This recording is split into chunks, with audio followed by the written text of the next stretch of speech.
You're listening to episode 29 of the Bookcast for Dwell, an Advent study in liturgy. This bookcast has been designed to give you another way to engage with the content of the book.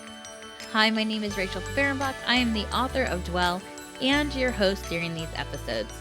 We're going to wrap up week 4 with a question. Do I believe that Jesus redeemed my life with the loss of his? In a moment, I'm going to ask you to journal your responses to a few questions. And before we do, I just want to remind you to grab a notebook.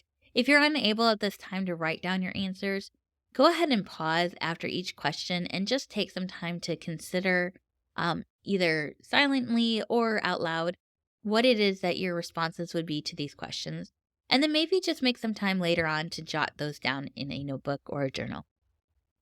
Okay, so the first question I want you to consider is this one.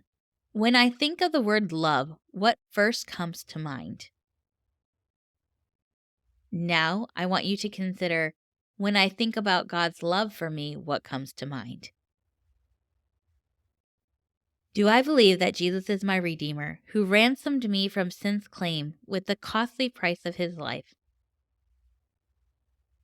What do I struggle to believe concerning Jesus' redemption and reconciliation of my life? And finally, I'm going to ask you to take a moment to write out your own personal confession of God's sacrificial love. Thank you for joining me today as we dwelled on this question, do I believe that Jesus redeemed my life with the loss of his? Join me here tomorrow as we continue to dwell with God this Advent season.